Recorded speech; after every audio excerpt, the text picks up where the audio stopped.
निसर्ग छाया महामेळावा 2026 या परिसरामध्ये माननीय चंद्रकांत दादा पाटील यांचं आगमन झालेलं आहे।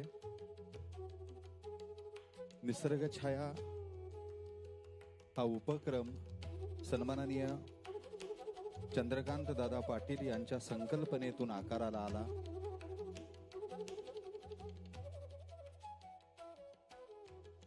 ज्येष्ठ नागरिकांच्या शांत आणि निवांत विसाव्यासाठी, ज्येष्ठ नागरिकांसाठी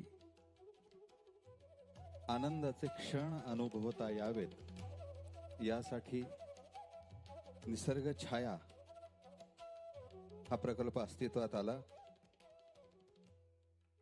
देवगावकर फाउंडेशन यांच्या वतीनं या सगळ्या गोष्टी उत्तम प्रकारे चालवण्यात येत आहेत। सन्माननीय चंद्रकांत दादा पाटील यांचं आगमन झालेलं आहे।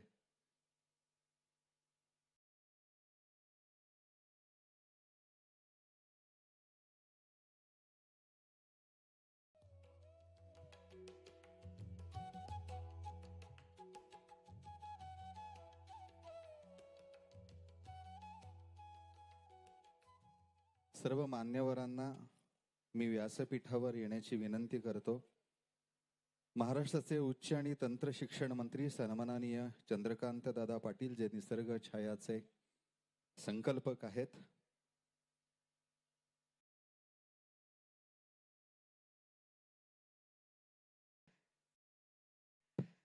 एकदा जोरदार टाळ्या दादांसाठी आपण आवर्जून वाजवाव्यात। त्यांच्यासोबत मंडळींना मी निमंत्रित करतो आहे। पुणे महापौर यांचंही थोड्या वेळात इथं आगमन होईल। विद्यावाचस्पती गुरुदेव शंकरजी अभ्यंकर यांचंही आगमन होत आहे थोड्या वेळात।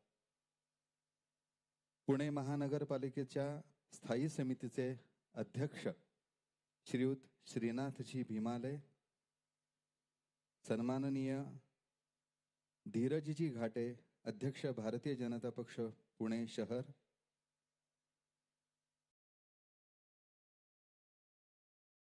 Doctor Jagannath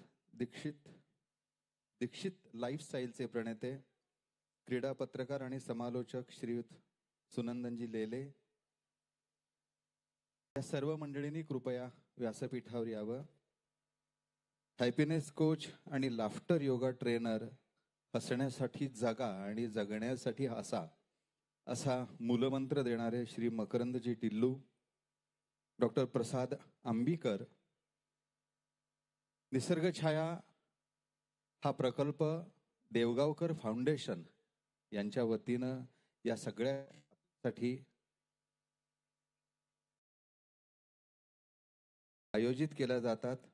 Jayant Deogaonkar sir, Sunitaji Deogaonkar, doctor Kedar Deogaonkar आणि सौ सायली देवगावकर, या देवगावकर फाउंडेशनसाठी एकदा जोरदार टाळ्या आपण वाजवूयात।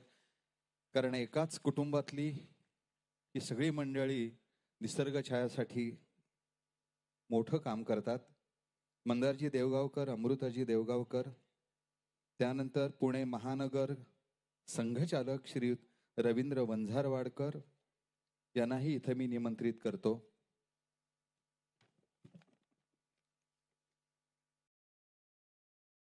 त्याचबरोबर आयुष्मान भारत योजनेचे अध्यक्ष ओमप्रकाश शेटे यांचंही इथं मी स्वागत करतो। माननीय चंद्रकांत दादा पाटील यांच्या संकल्पनेतून साकारलेला हा अभिनव प्रकल्प ज्येष्ठ नागरिकांच्या शांत आणि निवांत विसाव्यासाठी, ज्येष्ठांसाठी राहण्याची विनामूल्य सुविधा आणि चांदणी चौकापासून अवघ्या 4 किलोमीटर अंतरावर हा आनंदाचा ठेवा आहे। औपचारिक कार्यक्रम यानंतर आपण सुरू करणार आहोत।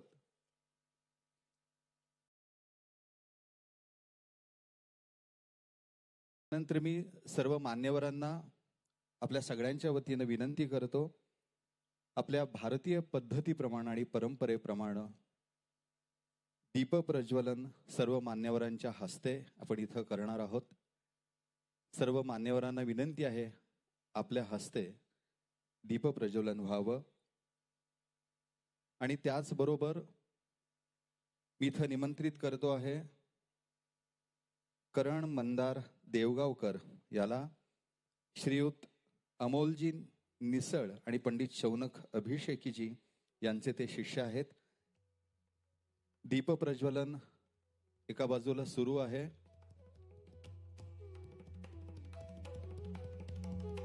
अनेक वर्ष अनेक काळ आपण दिव्या दिव्या रे दीपत्कार असं म्हणून तिन्ही सांजेला तेजस्विता, तपस्विता आणि तत्परता या 3 तकारांना निमंत्रण देत असतो.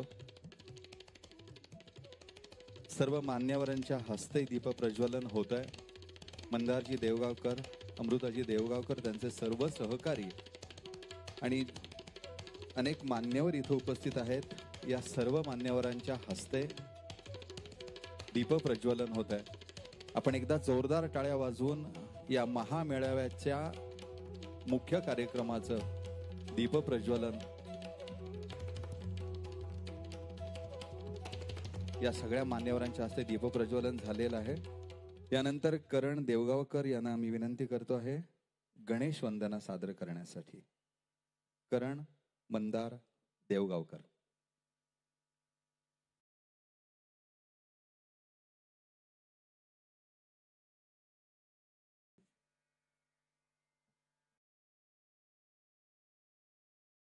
हॅलो.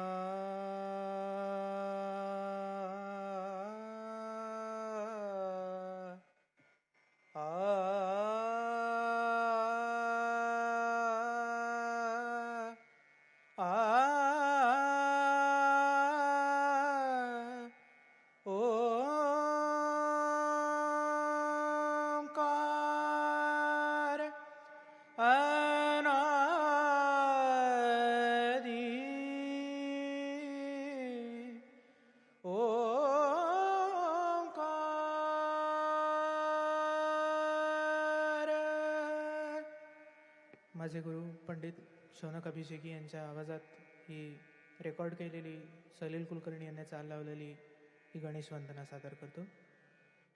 ओंकार अनादि अनंत अथांग परंपार. ओंकार अनादि अनंत अथांग परंपार.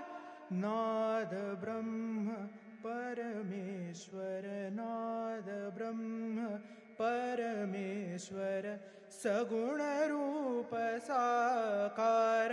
ओंकार अनादि अनंत अथांग परंपार. ओंकार अनादि अनंत अथांग परंपार.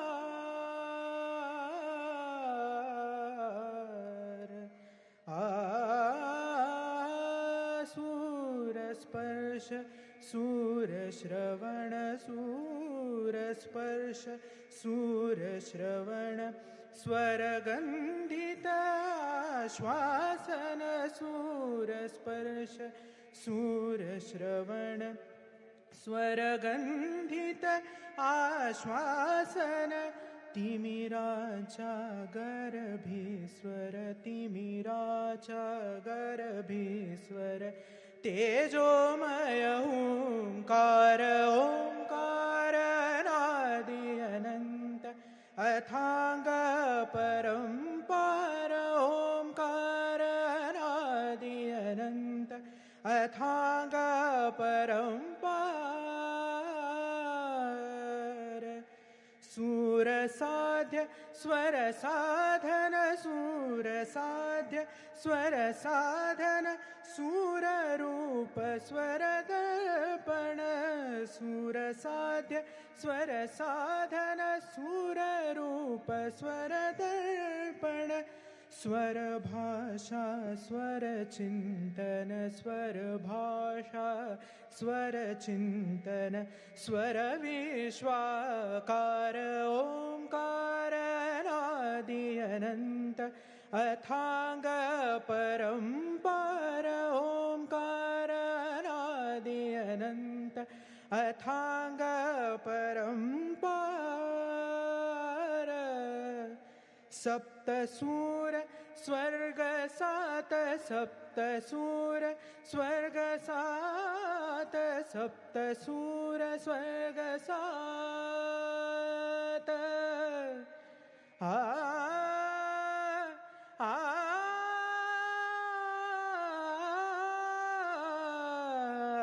आ सप्तसूर स्वर्ग सात सप्तसूर स्वर्ग सात स्वर सांत्वन वेदनाथ स्वर सांत्वन वेदनाथ सुख निधान संजीवक सुख निधान संजीवक शाश्वत अमृत धार ओंकार अनादि अनंत अथांग परंपार नाद ब्रह्म परमेश्वर नाद ब्रह्म परमेश्वर सगुण रूप साकार ओंकार अनादि अनंत अथांग परंपार ओंकार ओंकार ओंकार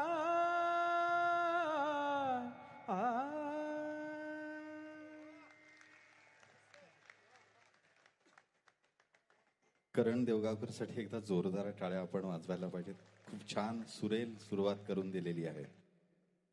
आणि आत्ताच विद्या वाचस्पती गुरुदेव शंकरजी अभ्यंकर यांचं इथं आगमन झालेलं आहे. मी आत्ताच असं सांगितलं की तेजस्विता तपस्विता आणि तत्परता असे 3 तकार आपल्याला आपल्या संस्कृतीनं दिलेले आहेत. या गणेश वंदनेनंतर सन्माननीय पाहुण्यांचं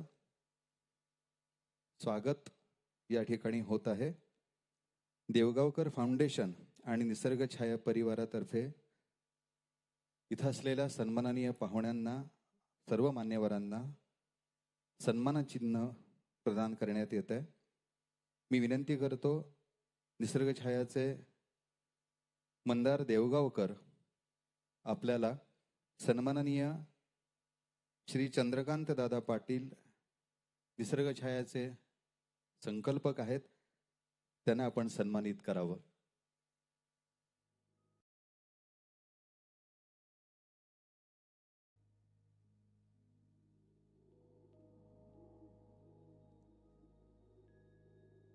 सन्माननीय चंद्रकांत दादा पाटील.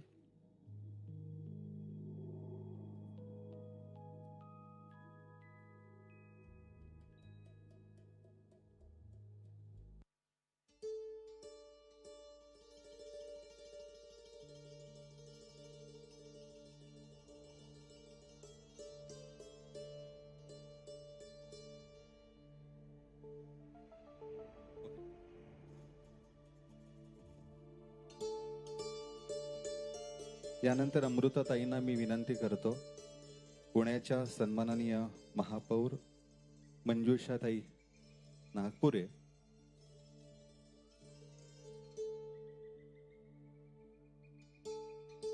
अमृताताईंना विनंती आहे मंजुषाताई नागपूर यांना आपण सन्मानित करावं.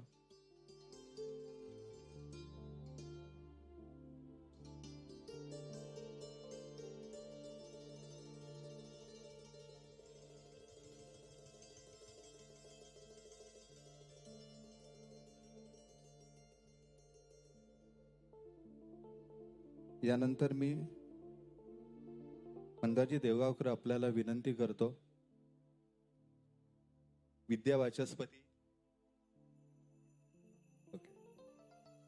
दीक्षित लाईफस्टाईल ते doctor Jagannath Dikshit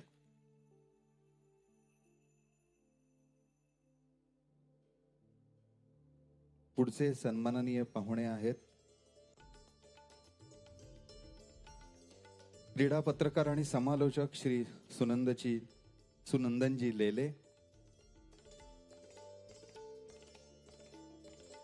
happiness coach आणि laughter yoga trainer Makarandji Tillu, doctor Prasad Ambekar,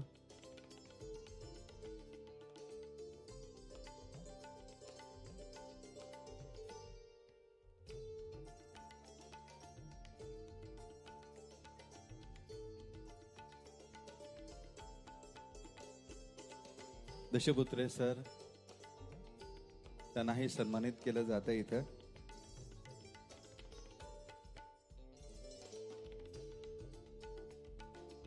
सर्व मान्यवरांना आपण जोरदार टाळ्या वाजवून त्यांना सन्मानित करण्यात आलं त्याचे आपण साक्षीदार आहोत. यानंतर मी इथं निमंत्रित करतो आहे श्रीयुत मंदारजी देवगावकर आपल्याला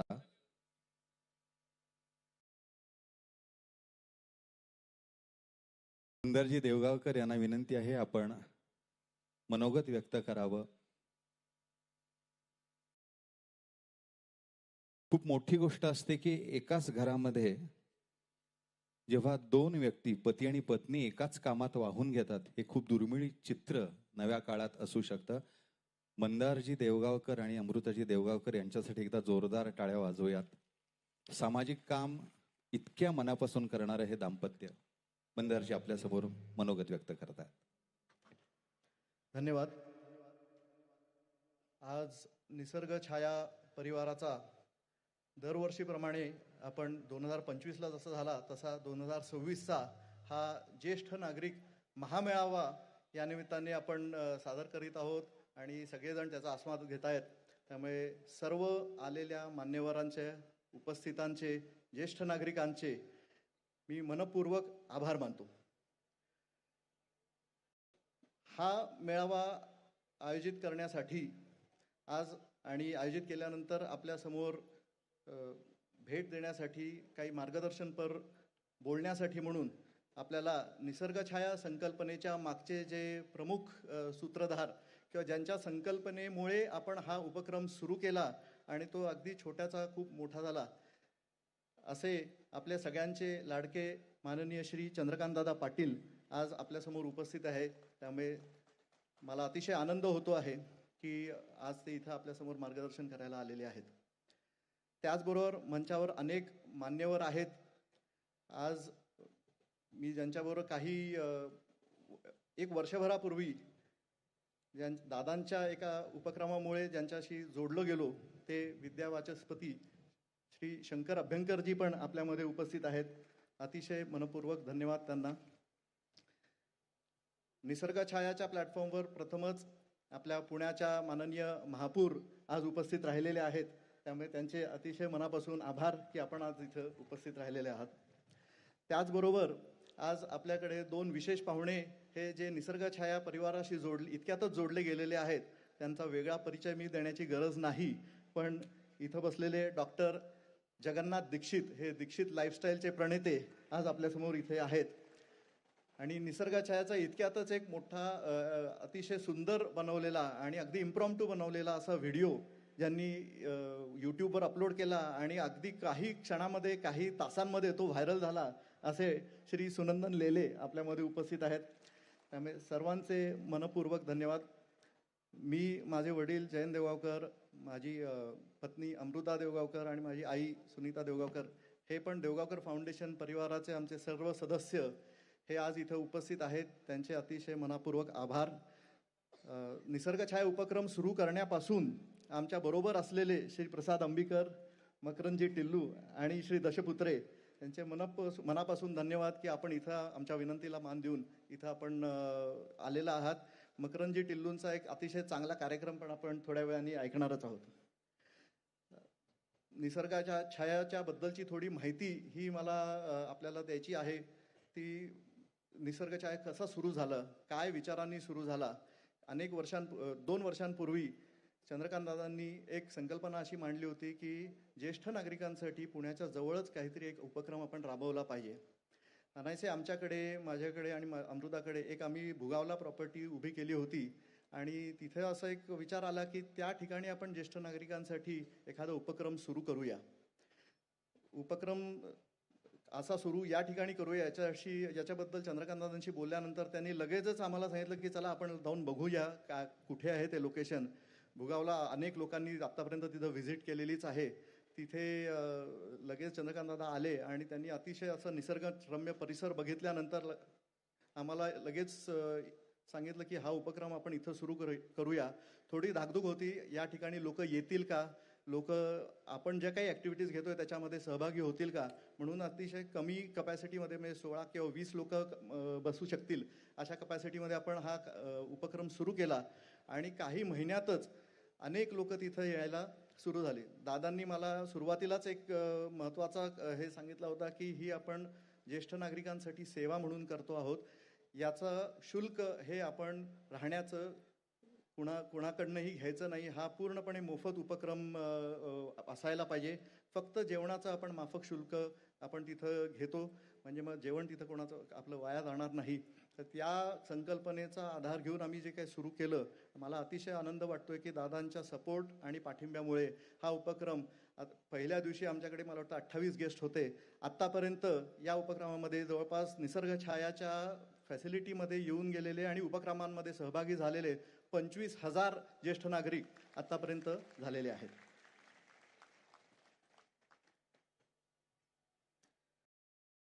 अनेक लोकांचे शुभाशीर्वाद आम्हाला देवगावकर कुटुंबियांना या उपक्रमामुळे लाभतात. अर्थातच गेली 2 वर्षांची वाटचाल ही 2 वर्षांच्या पुढं वाटचालीच्या हिशोबाने काय काय आपल्याला करता येईल याचा विचार करून आम्ही केलेली आहे. माझ्या आणि अमृताची सारखी त्याच्यावरती एक खल आणि विचार चालू असतो की आपण याच्या पुढे काय काय करता येईल. आता निसर्गाच्या पुढच्या वाटचालीबद्दल मी थोडक्यात 2 शब्द बोलतो. आता मी म्हटलं तसं 25,000हून अधिक ज्येष्ठ नागरिक आपल्यापर्यंत इथं निसर्ग छायाच्या माध्यमातून आपण भुगावला येऊन राहिलेले आहेत. सुनंदन लेलेंचा व्हायरल व्हिडिओ आपल्याला सगळ्यांनाच माहिती आहे. दिवसागणिक निसर्ग छायाला येणाऱ्यांची संख्या वाढतच चाललेली आहे. सध्या भुगाव येथील वास्तूमध्ये राहायची कपॅसिटी साधारण 80 ते 90 लोकांची आहे. दादांच्या पाठिंब्यामुळे ती आता पुढील 2-3 महिन्यातच अजून 50ने वाढणार आहे. याचे काम आता वेगाने सुरू आहे. त्यामुळे बऱ्याच लोकांना जेव्हा येताना अडचण होते की अरे अवेलेबल नाही आहे, तर काही दिवसात त्याच्यामध्ये कपॅसिटीमध्ये आपण वाढ पण करणार आहोत. त्याचबरोबर अजून एक नवीन उपक्रम आपण निसर्ग छायाच्या कॅम्पसमध्ये सुरू करणार आहोत. काही आठवड्यांपूर्वी दादांबरोबरच्या एका चर्चेत त्यांनी अशी इच्छा व्यक्त केली होती की एक अतिशय अद्ययावत पण माफक दरात उपलब्ध असेल असं हेल्थ अँड वेलनेस सेंटर हे आपल्या या कॅम्पसमध्ये किंवा पुण्याच्या जवळच असावं. तोच विचार मनात धरून निसर्ग छायाच्या कॅम्पसमध्ये एक हेल्थ अँड वेलनेस सेंटर आपण लवकरच सुरू करणार आहोत. इथे अनेक प्रकारच्या ट्रीटमेंट्स अतिशय माफक दरात, निसर्ग छायाचीच थीम घेऊन पण अतिशय माफक दरात सर्वांसाठी उपलब्ध करून देणार आहोत. आणि सर्वांसाठी म्हणजे हे सेंटर फक्त ज्येष्ठांसाठी नाही, ज्येष्ठ नागरिक तर ऑफकोर्स याच्यामध्ये सहभागी आहेतच, पण आपण पुण्यातील सर्व व्यक्तींसाठी ही सेवा आपण उपलब्ध करून देणार आहोत.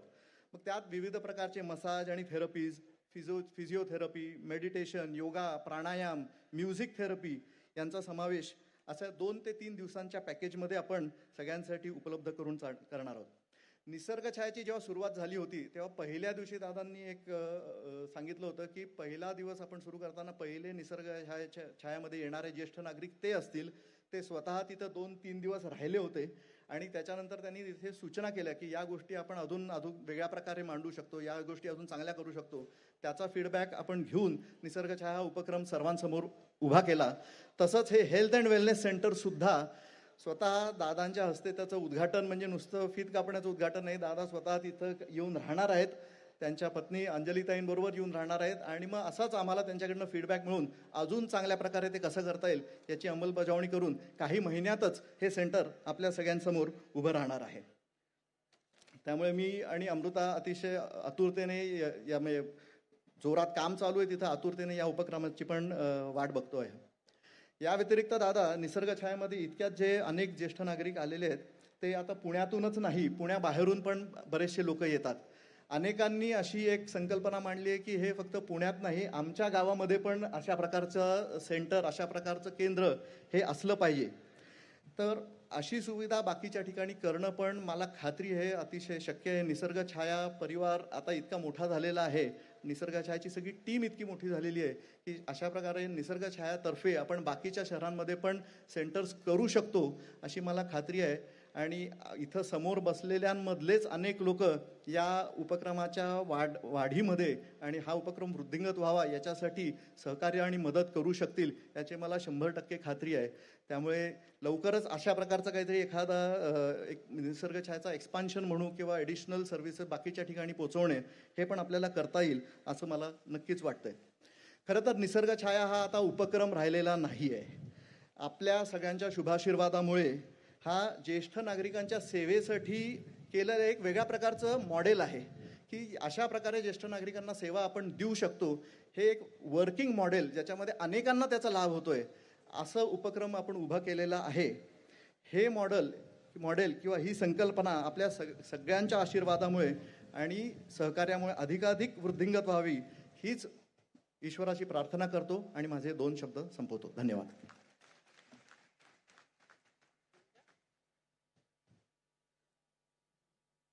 धन्यवाद. कवी बाभा बोरकरांच्या शब्दांमध्ये सांगायचं झालं तर, मी पण ज्यांचे पक्व फळापरी सहजपणाने गळले हो, जीवन त्यांना कळले हो, जीवन त्यांना कळले हो. ज्येष्ठ नागरिकांच्या वाढत्या वयामुळे येणाऱ्या नैसर्गिक मानसिकतेला योग्य वाट करून दिली गेल्यामुळं आयुष्याच्या संध्याकाळी आनंदाचे क्षण अनुभवण्यासाठी निसर्ग छाया हा उत्तम पर्याय आपल्या सगळ्यांसमोर उभा राहिलेला आहे. हा ब्रँड तयार होण्यामध्ये देवगावकर फाउंडेशनचंही खूप मोठं योगदान आहे. इथं मी देवगावकर फाउंडेशनच्या सन्माननीय संचालिका अमृताताई देवगावकर यांना इथं मनोगत व्यक्त करण्यासाठी मी निमंत्रित करतो.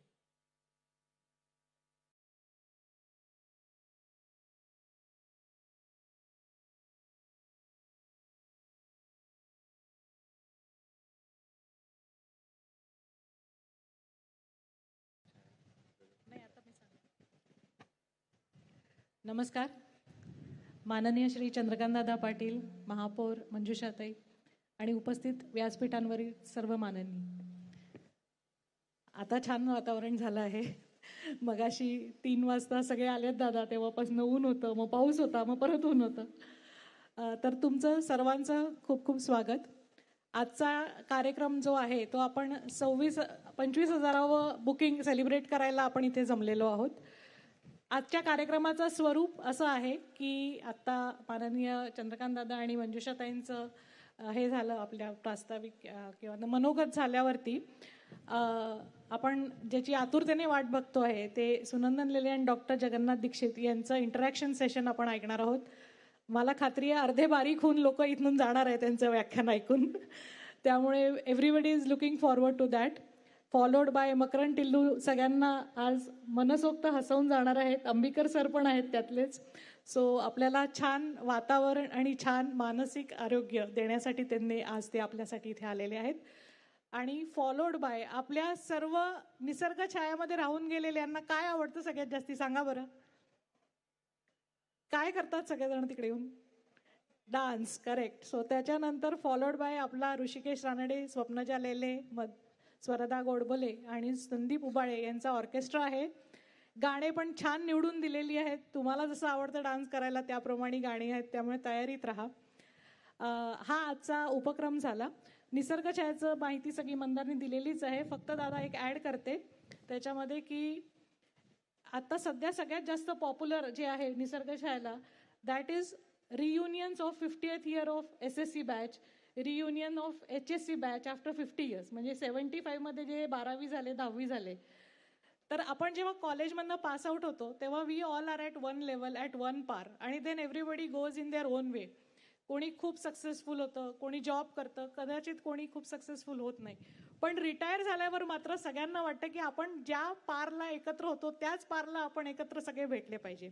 आणि आम्हाला असा बराच फीडबॅक मिळाला बऱ्याच लोकांकडनं की जेव्हा आपण गेट टुगेदर ठरवतो, somebody can afford a 5 star hotel, somebody cannot afford, आणि मग तिथे त्या तफावतमुळे ते त्यांचं गेट टुगेदर नेहमी कॅन्सल व्हायचं. पण दादांनी त्यांची हेच सोडून टाकलेली आहे पूर्ण. काय म्हणूया, त्यांचा जो एक सेटबॅक होता तो, आणि फ्री असल्यामुळे हा विषयच नाही आहे. त्यामुळे where they left at college level they come back today at Nisarg Chhaya. Thanks to you that.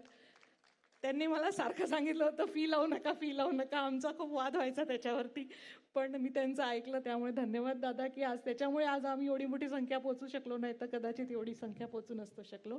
दुसरं आहे की आपण NRI सेक्शनसाठी एक पॉप्युलर हे केलेलं आहे की आपल्या बऱ्याच आमच्या वयाचे आईवडील आहेत जे तिकडे फॉरेनला आता मुलं सेटल झाले आहेत. आईवडील पण तिथे ग्रीन कार्ड घेऊन जातात आणि मग त्यांना तिथला विंटर सहन नाही होत, especially north eastern coast, Boston म्हणा, मिनेसोटा म्हणा, आणि त्यांना जानेवारी डिसेंबर हा महिना फार थंडीचा जातो. सो आपण निसर्ग छायाला एक ट्रायल प्रोटोटाईप केलं की त्यांना 15 दिवसाचा 1 महिन्याचा स्टे आपण ऑफर करूया. तिथलं विंटर सहन नाही होत म्हणून त्यांनी तेव्हा इंडियात येऊन राहावं, आणि तो उपक्रम खूप छान झाला. आता पावसाचे परत रंग आहे, त्यामुळे मी थोडक्यात आता माझं भाषण संपवते. फक्त I just want to thank my friends here, doctor Butala, Manjushri, Mitali, Smita Patil, and I may have miss somebody, but thank you for coming and supporting me. Thanks a lot. आपले 50 स्टॉल्स आहे आतमध्ये ज्येष्ठ नागरिकांना लागणाऱ्या वस्तू आणि सेवांचे. ते न विसरता सगळ्यांनी व्हिजिट करा. छान छान स्टॉल्स आहेत, तुम्हाला आवडतील असे आहेत. मागच्या वर्षी आम्हाला वाटलं होतं चारधाम यात्रा हे सगळ्यात पॉप्युलर होईल ज्येष्ठ नागरिकांच्या ट्रॅव्हल प्लॅनमध्ये, पण सगळ्यात जास्त बुकिंग 7 सिस्टर्सला मिळालं. सो तो पण स्टॉल आहे. डायबेटिक फ्री बिस्किट्सपासनं ते फूड आहे, मेडिसिन्स आहे, हेल्थ चेकअप आहे, आय चेकअप आहे, डेंटल चेकअप आहे. त्यानंतर विविध हार्टफुलनेस म्हणजे योगाचे, मेडिटेशनचे, आदित्य प्रतिष्ठानचे रिलिजियस बुक्स आहेत. असे बरेच गोष्टी आहेत ज्या इतर ठिकाणी स्टॉल्सवर तुम्हाला अदरवाईज ज्या आपल्या घेभरारी मेश असतात तिथे नाही बघायला मिळणार. त्या तुम्हाला तुमच्या सेंट्रिक तुम्हाला आवडणाऱ्या वस्तूंचे स्टॉल आहे, तर नक्की त्यांना व्हिजिट करा. धन्यवाद.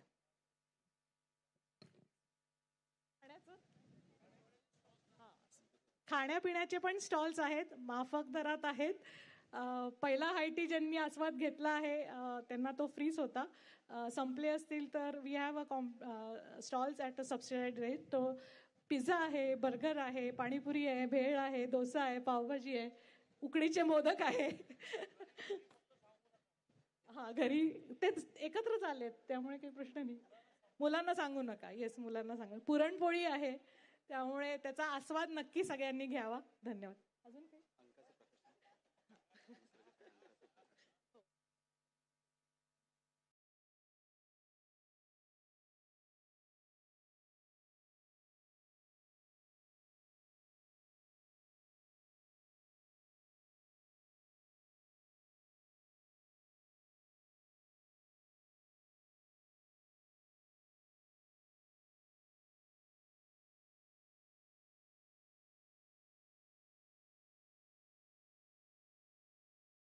यांना आधी बोलून आता काय सांगितलं.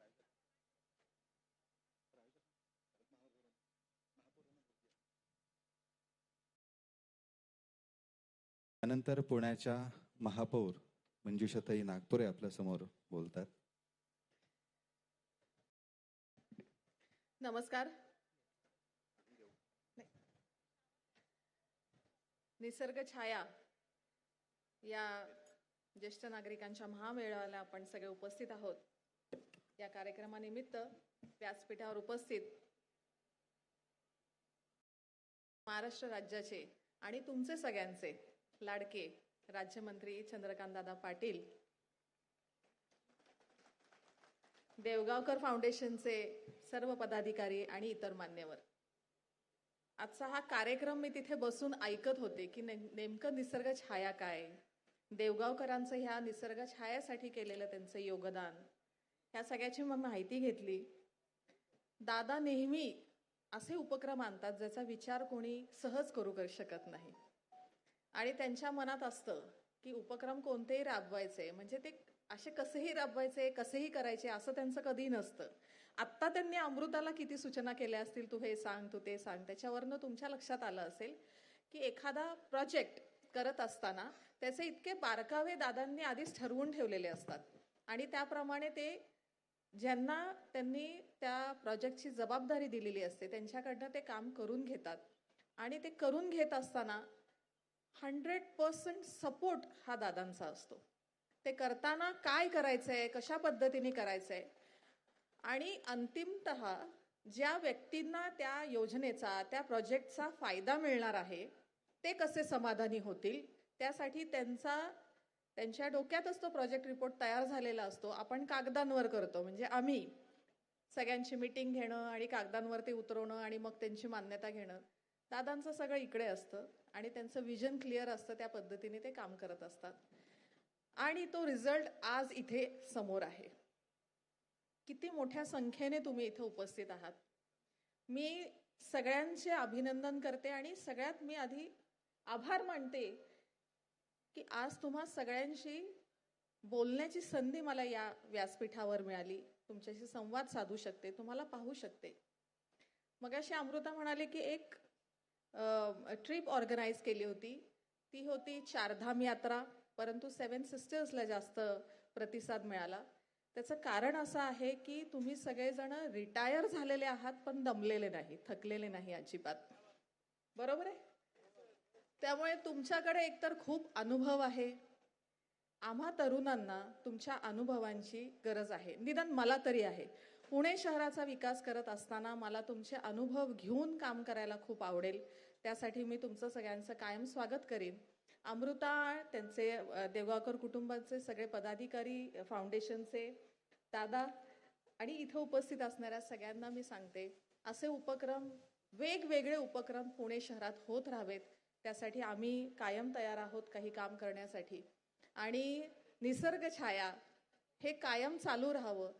कदाचित 25-30 वर्षानंतर मी सुद्धा तिथे असेन. धन्यवाद.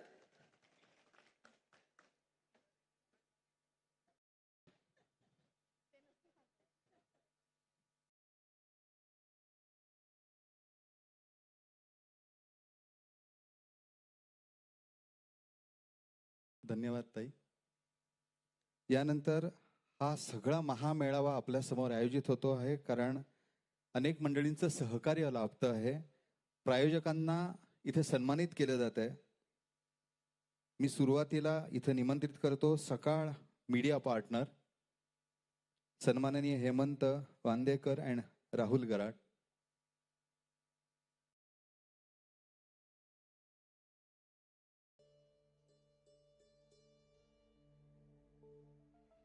लोकमान्य मल्टीपर्पज कोऑपरेटिव्ह सोसायटीचे सुशीलजी जाधव.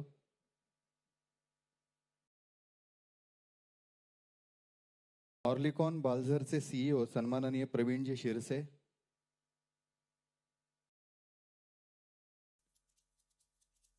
कॉस्मॉस बँकेचे श्रीयुत मिलिंदजी काळे आणि श्रीयुत गाडगीळ.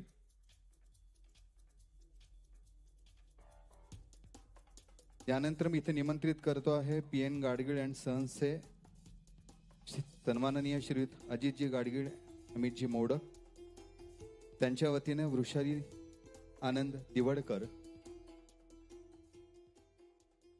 जोरदार टाळ्या आपण PN गाडगीळ अँड सन्स यांच्यासाठी द्यायला हव्यात कारण या कार्यक्रमातला प्रायोजकत्वाचा अत्यंत महत्त्वपूर्ण भाग हा PN गाडगीळ अँड सन्स यांच्या सहकार्यामुळे होतो आहे.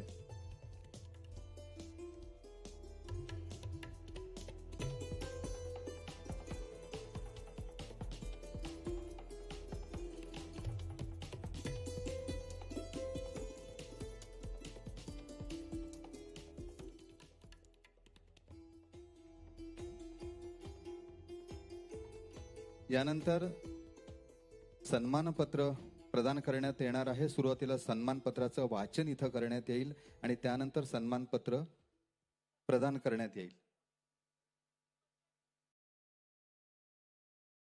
सन्मानपत्राचं वाचन अगदी थोडक्यात इथं मी करतो आहे. प्रति श्रीमती वीणा लेले, स्वगृही सेवा संस्था शिरगाव, जिल्हा रत्नागिरी.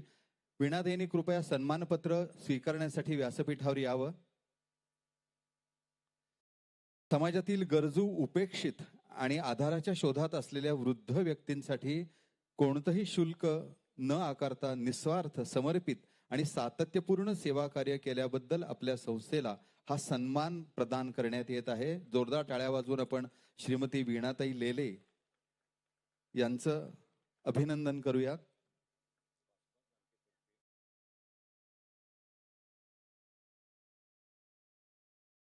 मिलिंदजी काळे इथं आलेले आहेत कॉस्मॉस बँकेचे प्रतिनिधी म्हणून.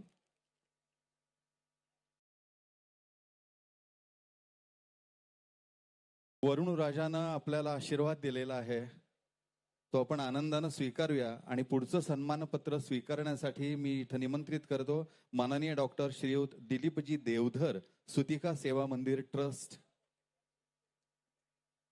डॉक्टर श्रीयुत दिलीप देवधर साहेब.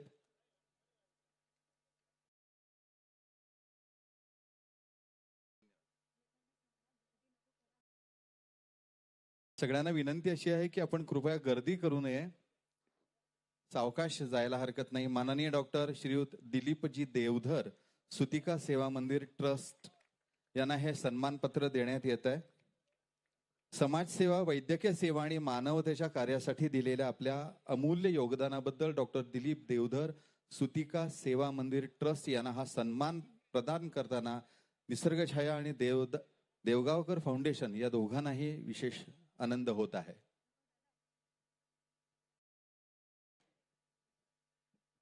इथे जे व्हॉलेंटियर्स आहेत त्यांना विनंती आहे पटकन खुर्च्या आपण आतमध्ये न्याव्यात.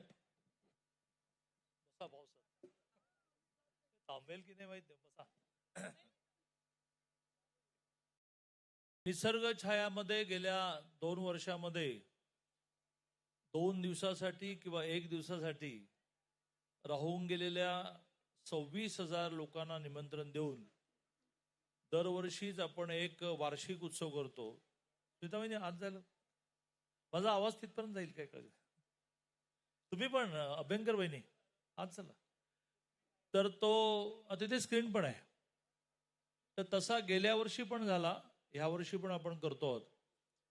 पाऊस येणं हे शुभचिन्हच मानलं जातं, फक्त अवेळी आला तर ते संकट मानलं जातं. आणि त्यामुळे अवेळी पावसामुळे शेतकऱ्यांचं पण खूप मोठं नुकसान होत आहे. माझ्या आधीच्या सगळ्या वक्त्यांनी ही संकल्पना काय ते सांगितलं असल्यामुळे त्यात मी वेळ घालवत नाही. मी एवढंच म्हणेन की समाजामध्ये आता वेगवेगळ्या प्रकारच्या अशा सुविधांची आवश्यकता निर्माण झाली आहे. त्यातली एक सुविधा ही आहे की ज्येष्ठ नागरिकांचं रिसॉर्ट. कधी कधी प्रचलित शब्द वापरले की ते कळतात, त्यामुळे ज्येष्ठ नागरिकांचं हे रिसॉर्ट आहे, ते फ्री आहे, फक्त खाण्यापिण्याचे पैसे घेतले जातात. 2 दिवसाची मर्यादा आहे का तर अधिक लोकांना यायला मिळावं. तसंच एक वेलनेस सेंटर हवं होतं, ते सुरू होत आहे. त्याच्यामध्ये अगदी पंचकर्मपासून हिलिंग नावाची एक नवीन ट्रीटमेंट आली. अशा सगळ्या ट्रीटमेंट ह्या तिथे दिल्या जातील. अशा सगळ्या समाजातल्या आवश्यक गोष्टी सुरू करण्याचा एका अर्थाने निर्धार आम्ही केला आहे. त्या सगळ्याचा टप्प्याटप्प्याने आपण नक्की लाभ घ्यावा असं आवाहन करतो. आतमध्ये एवढी संख्या मावणार नसून सुद्धा तिथे एक स्टेज उभं केलंय. आपण सगळ्या गोष्टीचा ऍडव्हान्समध्ये विचार करतो की पाऊस आला तर काय, आता एक स्टेज उभा आहे तिथे लगेचच, आता वेळ न घालवता हाच माईक घेऊन सुनंदन लेले दीक्षितांची मुलाखत घेतील. चला, महापौर महोदयांना जायला परवानगी आहे आणि ऑर्केस्ट्रा तो पण पाऊस थांबला तर इथे येईल, नाही तर खुर्च्या जेवढ्या बसतील तेवढ्या बसतील, बाकीच्यांनी उभं राहायला हरकत नाही. आणि 1 मिनिटाचाही वेळ न घालवता माईकच देऊन टाकतो मी सुनंदन लेलेला की ते लगेचच दीक्षितांची मुलाखत सुरू करतील. म्हणजे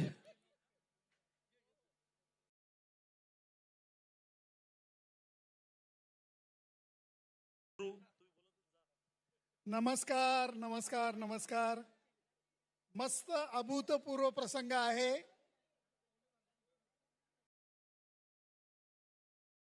सगळ्यांनी काळजीपूर्वक चालावं.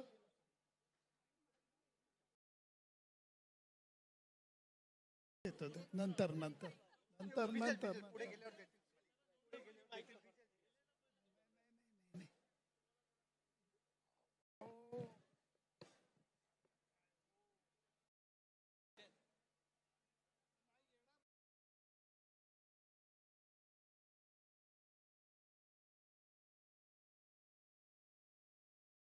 याच्यावर ठेवून त्यांचं.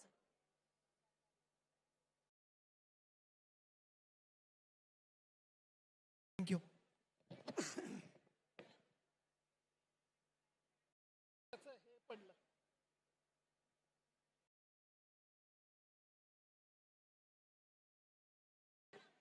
हो हो.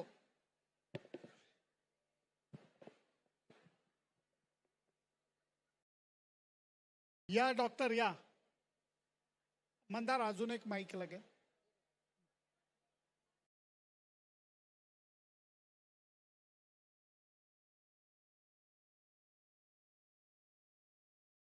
बसूया, असंच बसूया.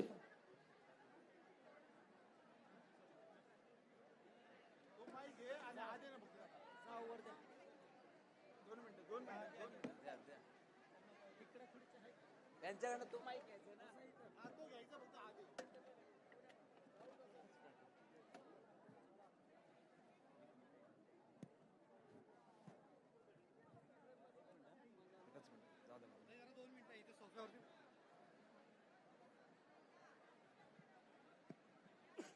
एक सोफा खाली. हॅलो, सगळ्यांनी बसून घ्या कृपया किंवा कडेला उभे राहा.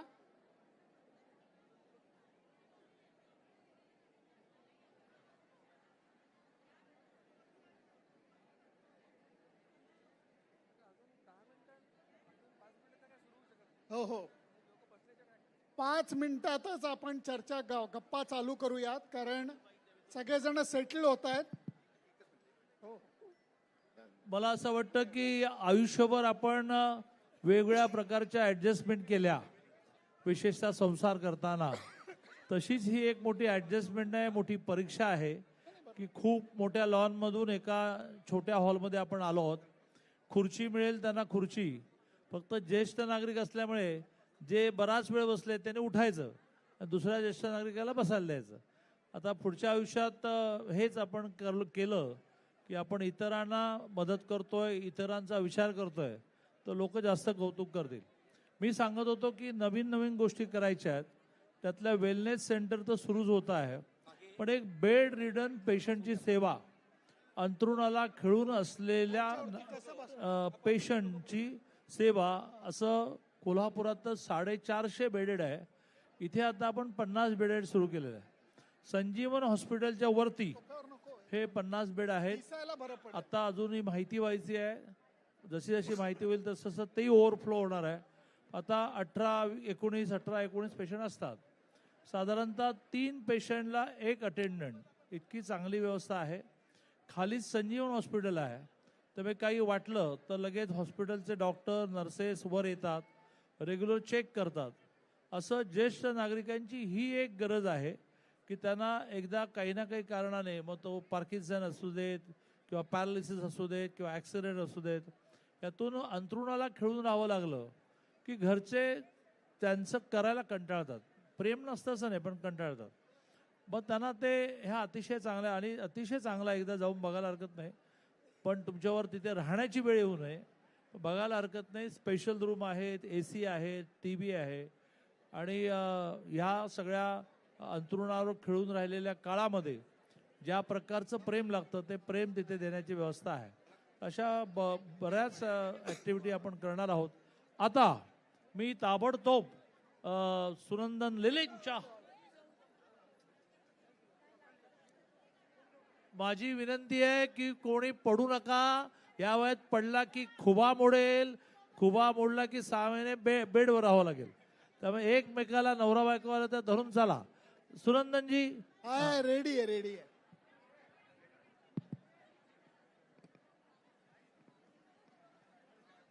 पूर्वीच्या काळामध्ये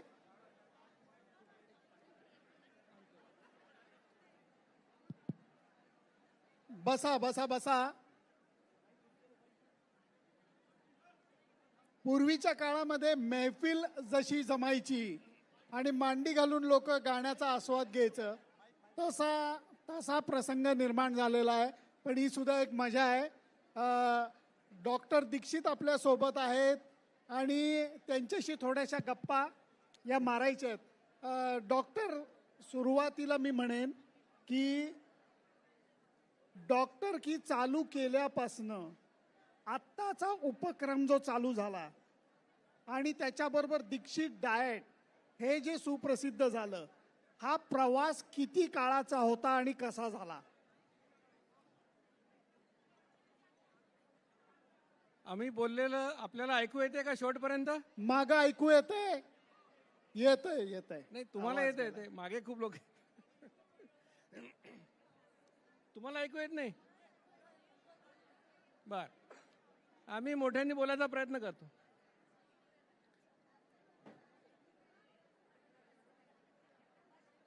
नम्र विनंती आहे, सगळ्यांनी थोडी कुजबूज कमी केली तर डॉक्टरांचा अत्यंत. वातावरणाच्या परिणामामुळे सुनंदनचा आवाज थोडासा बसलेला दिसतो आहे, पण माझ्या खणखणीत आवाजामध्ये तुम्हाला एवढंच कळणार आहे की आवाज आपल्याला कमी करायचा आहे. सगळ्यातलं लहान मूल थोडंसं बंद करूया आणि जरा छानपैकी यांची आपण गप्पा ऐकूया. चालेल का? या बात आहे. आता कोणी शेजारचा बोलला तर त्याला म्हणायचं 100 रुपये दे आणि मग बोल. चालेल? ओके, चालेल. सांगा.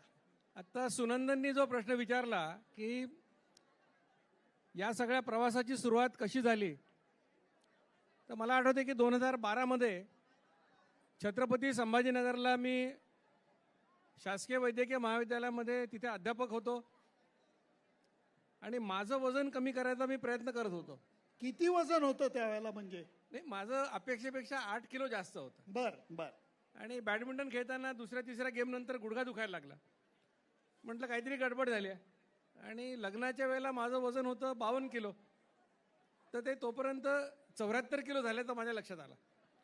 आणि 20 वर्षामध्ये अशी वजनं सगळ्यांची वाढतात, आपल्याला कळत नाही, कारण दरवर्षी 2-2 किलो वाढतं.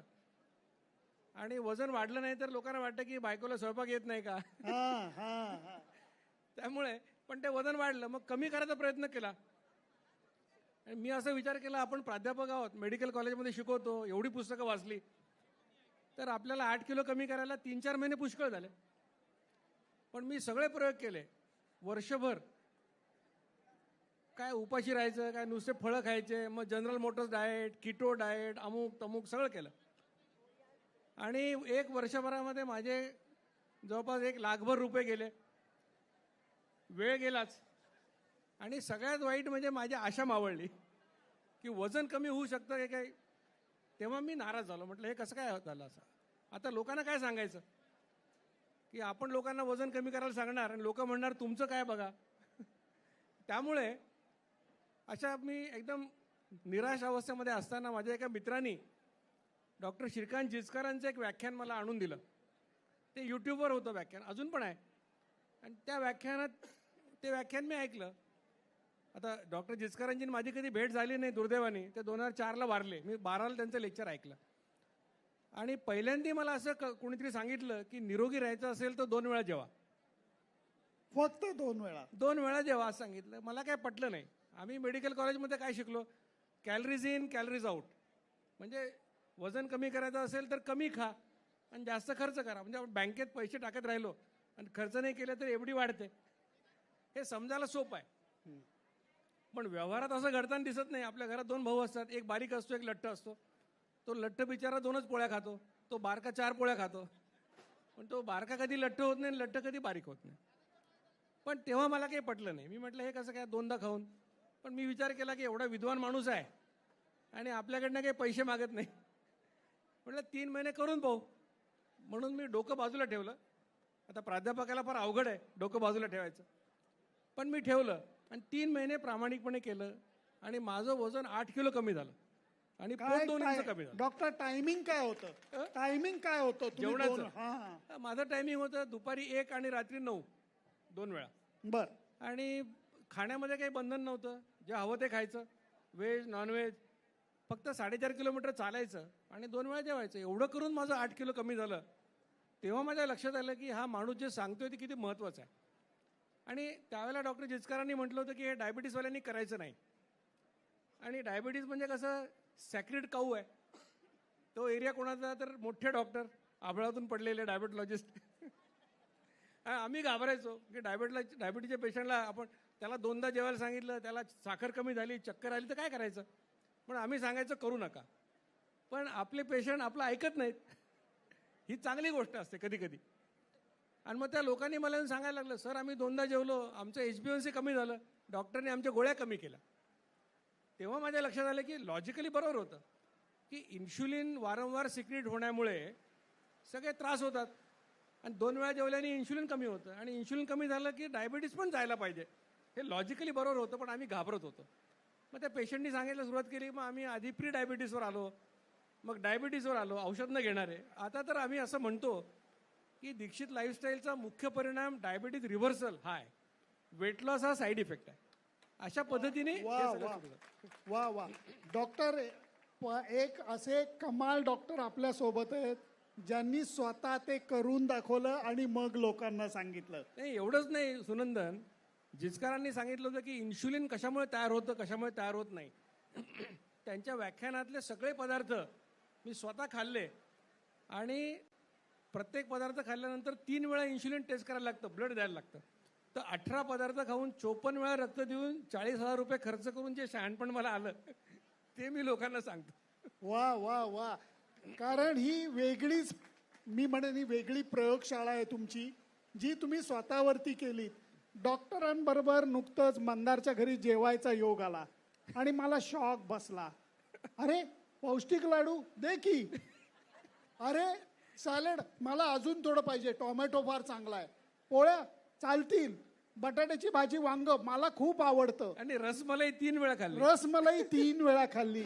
याचा अर्थ असा आहे डॉक्टर, तुमच्या खाण्याच्या सवयीच्या बाबतीत मी क्रिकेटच्या भाषेत जर का बोलायचं म्हणलं तर तुम्ही खाण्याची एक बॅटिंग ऑर्डर लावली होती. ती जरा लोकांना समजून सांगा, कारण त्याचं महत्त्व खूप आहे. पण सुनंदन, त्याच्या आधी मला एक प्रश्न विचारायचा आहे. म्हणजे मी जेव्हा म्हटलं की सुनंदनची मुलाखत घेणार, तेव्हा विश्वास मला म्हणाला की ते स्वतःला इंटरनॅशनल बकासूर असं म्हणतात. मी इंटरनॅशनल बकासूर आहे. त्याचं स्पष्टीकरण आम्हाला पाहिजे. आपण सगळ्यांनी बकासूर या राक्षसाची गोष्ट ऐकली आहे की जो सतत खात असतो. मी स्वतःला इंटरनॅशनल बकासूर एवढ्या करता म्हणतो कारण पहिली गोष्ट म्हणजे मी आवडीने खाणाऱ्यातला माणूस आहे. पण हे म्हणतात तसं मी सतत खात नाही, मी व्यवस्थित जेवतो. आणि महत्त्वाची गोष्ट म्हणजे जंक फूड त्या मानाने कमी खातो. आणि त्याच्याही पेक्षा महत्त्वाचं म्हणजे वेगवेगळ्या देशात आणि भारतात सुद्धा वेगवेगळ्या पदार्थांना चाखायला मला मनापासून आवडतं. मी प्रिफर्ड व्हेजिटेरियन आहे, परंतु नॉनव्हेज सुद्धा आवडीने खातो. आणि अजून एक महत्त्वाची गोष्ट म्हणजे बऱ्याचशा इतक्या महिला आहेत, माझ्यावरती विश्वास ठेवतील न ठेवतील माहीत नाही, देवाची शपथ मी उत्तम स्वयंपाक करतो. देवाची शपथ माझी, मी कोणाला घाबरत नाही, तेंडुलकरला सुद्धा नाही. दादा मी दोन्हीला सुद्धा घाबरत नाही, मी एकालाच घाबरतो म्हणजे माझी बायको, ती इथं कुठेतरी असेल. परंतु आमच्या बघण्याच्या कार्यक्रमामध्ये लिहिता वाचता येतं का, याच्यापेक्षा स्वयंपाक करता येतो का प्रश्न आला होता बहुतेक, आणि मी प्रूव्ह केलं होतं. याचा मला डॉक्टर फायदा असा झाला की स्वयंपाक करता येता आल्याने एक तर आडनाव लिहिले, त्यामुळे तुम्हाला माहिती पैसे वाचतात. दुसरी गोष्ट प्रकृती चांगली राहते. आणि तिसरी महत्त्वाची गोष्ट, माझ्यावरती विश्वास ठेवा, रांग लावून खेळाडू माझ्याकडे जेवायला यायचे. आणि मराठी पदार्थ नॉर्थ इंडियन लोक म्हणायचे, लेले साहब बाकी सब करना लेकिन वो बेसन की सब्जी जरूर बनाना, म्हणजे पिठलं हो. आणि माझे नियम एकच होता डॉक्टर, जेवण मी करीन परंतु आवरल्याशिवाय कुणी जायचं नाही. कारण तू दोन्ही असला तरी मी लेले आहे आणि तो सुद्धा पुण्याचा लेले. त्यामुळे हे नियम मी लावले होते जे सगळे पाळायचे. त्यामुळे तेंडुलकर, नंतर हरभजन सिंग, युवराज सिंग अशी एक गँग यायची, धोनी, सुरेश रैना अशी एक गँग यायची. आणि आल्यानंतर सगळेजण व्यवस्थित जेवून जायचे. म्हणून मी नुसता खादाड बकासूर नाहीये, तर मी इंटरनॅशनल करणारा बकासूर आहे. म्हणजे पूर्वी मला आठवत आहे असं सांगायचे की पुरुषाच्या हृदयाकडे जाणारा मार्ग त्याच्या पोटातून जातो, तसं मला वाटतं खेळाडूंच्या हृदयाचा मार्ग सुनंदनी पोटातून शोधलेला. तोच आहे. एक पटकन प्रसंग सांगतो, परत हे गोष्टी सांगितल्या तर खूप लोकांना वाटतात हा काहीतरी टिंग्या टाकतोय. ऑस्ट्रेलियामध्ये टेस्ट सिरीज चालू होती आणि ती टेस्ट सिरीज चालू असताना धोनी मला म्हणला, क्या लेले सर, बहुत दिन घर का खाना खाया नहीं. म्हणलं आजा कल शाम को. तर मॅचचा दुसरा दिवस होता. मी सकाळी उठलो आणि धोनी जेवायला येणार म्हणून कामाला लागलो. मी आणि हर्षा बोगले त्यावेळेला फ्लॅट शेअर करत होतो. सकाळी उठला हर्षा बोगले आणि त्याला जेवणाचा वास आला. तो म्हटला, अरे सुनंदन काय रे आज जेवण? म्हटलं अरे नाही, जरा घरी गेस्ट जेवायला येणार आहेत आपल्या, मी फ्लॅट शेअर करत होतो म्हणून. तर तो म्हणला हो का, बरं. आम्ही आवरलं. टेस्ट मॅच कव्हर करायला ॲडलेड ओव्हलला चालत चालत जात होतो. दरवाजापाशी पोचल्यानंतर म्हणला, अरे तू गेस्ट येणार म्हणलास, कोण येणार आहे जेवायला? म्हणलं महेंद्रसिंग धोनी, त्याची बायको साक्षी, सुरेश रैना जेवायला येणार आहेत. हर्षाने माझ्याकडे बघितलं, असं हॅ केलं आणि निघून गेला कॉमेंट्रीला. संध्याकाळी मॅचचा खेळाचा वेळ संपला. बाहेर आला हर्षा. म्हणला तू माझ्याशी सकाळी चेष्टा का केलीस? म्हणलं कसली? अरे म्हणलं मॅच, टेस्ट मॅच चालू आहे, धोनी आणि रैना जेवायला कसे येतील? म्हणलं अरे ते सिरियसली येणार आहेत. मग हर्षा बोगले पॅनिक झाला, बापरे अरे मी काय करू? म्हणलं काही करू नको, सगळं जेवण केलंय, फक्त पोळ्या भाजायच्या आहेत. तर झालं. तर धोनी, साक्षी आणि रैनाला मी घरी घेऊन आलो आणि टचवूड जेवण चांगलं झालेलं होतं. आणि ते जेवण इतकं व्यवस्थित सगळ्यांना मस्तपैकी की मी पोळ्या भाजत होतो तेवढ्यात धोनी मागणं आला आणि डॉक्टर मला म्हणाला, लेले सर ये रोटी सेकना मुझे बहुत पसंद है, क्या मैं रोटी सेक सकता हूँ? म्हटलं आ जा. आणि मग मी त्याच्या खांद्यावरती टॉवेल टाकला आणि धोनीनी रैना, साक्षी आणि हर्षाला गरम पोळी जेवायला घातली. मग साक्षीला लाज वाटायला लागली. ती म्हणली की आप शर्म आ रही है, मेरा खाना हो गया, आप दोनों बैठो. मग जेवणाला आम्ही दोघं बसलो आणि मग साक्षीने आम्हाला दिलं. ते झाल्यानंतर सगळ्या म्हणजे धोनीनी शेवटची चतकर पोळी आणि चिकनचं असं पातेलं असं चाटून खाल्लं. आणि ते झाल्यानंतर साक्षी म्हणली, लेले सर क्या खाना बना था? तो म्हणला अभी तक मेनू खत्म नहीं हुआ है, अभी तक एक क्या कोर्स हुआ है, 2 कोर्स और बाकी है. तर 2 कोर्स म्हणजे काय मला कळलं. आत गेलो आणि दाण्याचा लाडू घेऊन आलो. दादा, धोनीला साखर आणि गुळ घातलेला नाही, खजूर घातलेला दाण्याचा लाडू आवडतो, तो दिला. आणि नंतर मसाला चहानी सांगता झाली. त्याच्यानंतर साक्षी आणि रैनानी सगळी भांडी घासली आणि मग मी त्यांना सोडायला घरी गेलो. आणि परत आल्यानंतर झूम कॉलवरती हर्षा भोगले बायकोला ओरडून सांगतो, हा सुनंदन वेडा आहे, इंडिया कॅप्टनला भांडी घासायला लावतो, पोळ्या करायला लावतो. पण हे प्रेम आहे डॉक्टर, हे प्रेम आहे. आणि म्हणून मी स्वतःला आनंदाने, प्रेमाने, अभिमानानं इंटरनॅशनल बकासूर म्हणतो. खूप छान. या आठवणी आम्हाला कधी ऐकायला मिळाल्या असतात.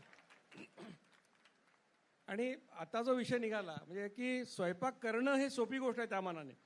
म्हणजे मला आठवतंय मी देखील लोणीला लेक्चर असताना आणि बायको माहेरी गेलेली असताना आम्ही भजे बनवायचो आणि फ्रूट सॅलड बनवायचो. म्हणजे फ्रूट सॅलड हा पदार्थ मला खायलाही आवडतो, बनवायलाही आवडतो. वा वा.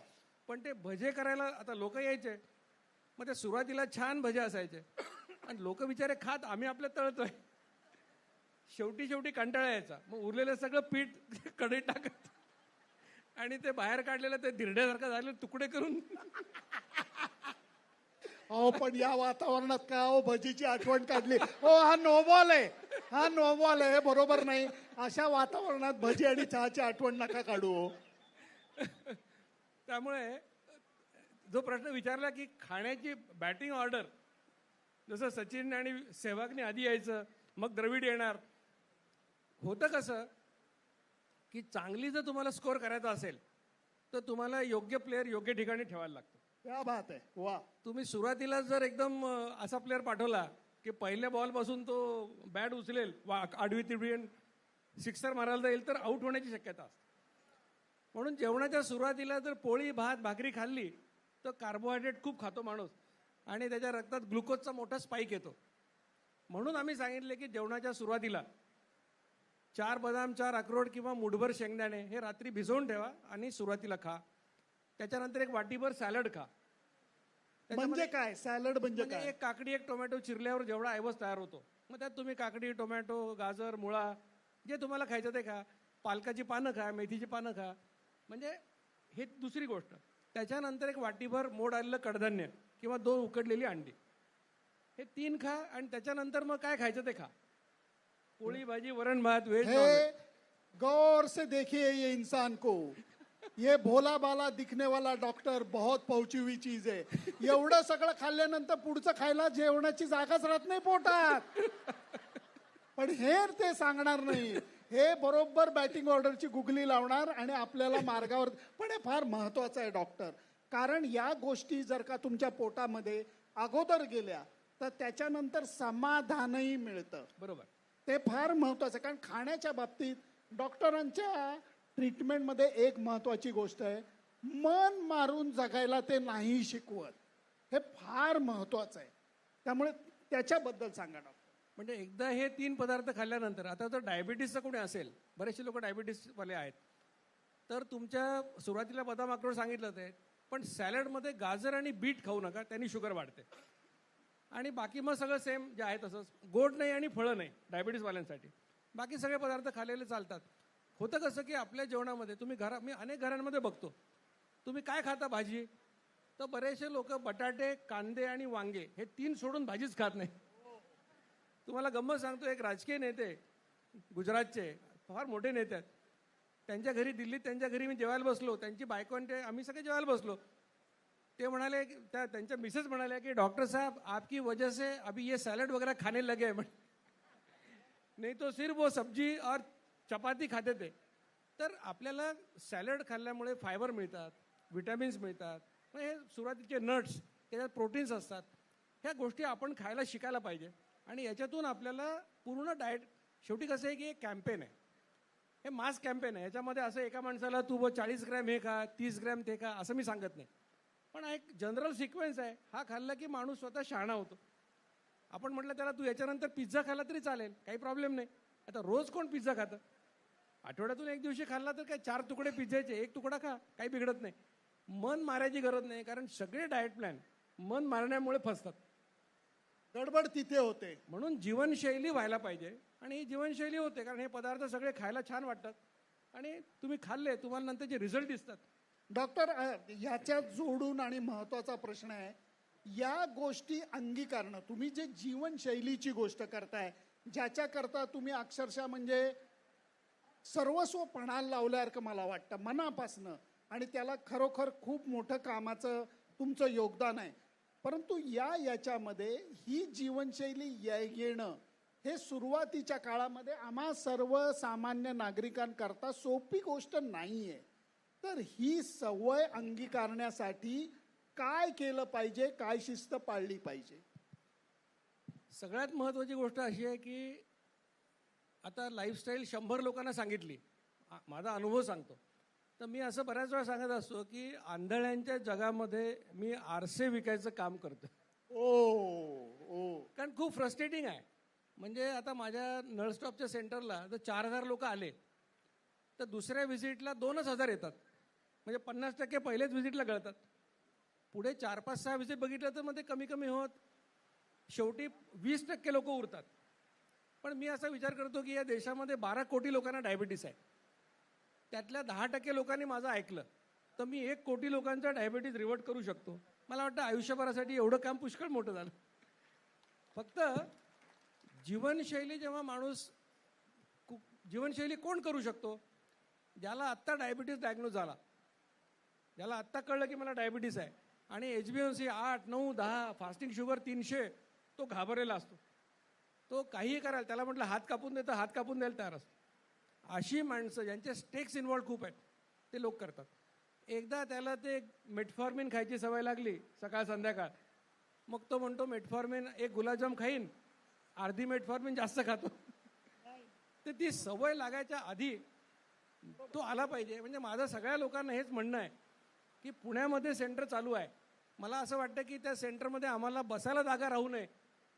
11.5% लोकांना डायबिटीस आहे, 15% प्री डायबिटिक आहेत, 25-30% लठ्ठ आहेत. आणि एवढं करून सुद्धा आमच्या सेंटरला किती लोक येतात रोज? 20-25 लोक येतात. मग ही संख्या वाढणं हे आपली सगळ्यांची जबाबदारी आहे, कारण हे फुकट आहे. आणि जीवनशैलीने होणारा आजार बिघडल्यामुळे हा जीवनशैली सुधारल्याने नीट होईल, हे कॉमन सेन्स आहे. पण तरी लोकांना गोळ्या औषधं खायचे आहेत, लोकांना गोळ्या औषधं खाऊन गोड खायचं आहे. मग किडनी डायलिसिसला आलेला माणूस सुद्धा म्हणतो नाही मला ते आंबा खायचा आहे हो. मी म्हटलं मरा तुम्ही आता काय, कारण मरण्याचं स्वातंत्र्य हे जगातलं सगळ्यात मोठं स्वातंत्र्य आहे. तर जीवनशैली थोडं शिस्त लागते. सुरुवातीला 8-10 दिवस त्रास होतो, थोडं डोकं दुखतं, अशक्तपणा वगैरे वाटतो. पण एकदा 10 दिवस एकदा निघाले, 10 दिवस नंतर- महत्वाचे, 10 फार दिवस महत्वाचे. डॉक्टर, मला ह्याच्यावरचा शेवटचा प्रश्न माझा असा आहे की डायबेटीसवरचा, की आजार हा कुठलाही वाईटच असतो आणि तो माणसाला त्रास देतो. पण डायबेटीस लांब बदल असतात. पहिला म्हणजे एक असा हात वर करा, आशीर्वाद द्या की मला अजून तरी नाहीये, अजून तरी नाहीये. आणि त्याच्यामध्ये जर काळजी घेतली तर हा पाहुणा त्रास देत नाही आणि तुम्ही शिस्त ठेवली तर नीटही वागतो. अशातला हा पाहुणा वाटतो मला. चुकीचं आहे का? म्हणजे आता याच्या एक तुम्हाला एक थोडासा जोक सांगतो. आमचा पेशंट एका डायबेटॉलॉजिस्टकडे गेला आणि म्हणाला माझं HbA1c 9 होतं, आता 6.5 झालं आहे, तर माझ्या गोळ्या कमी करा. ते म्हणाले की ठीक आहे.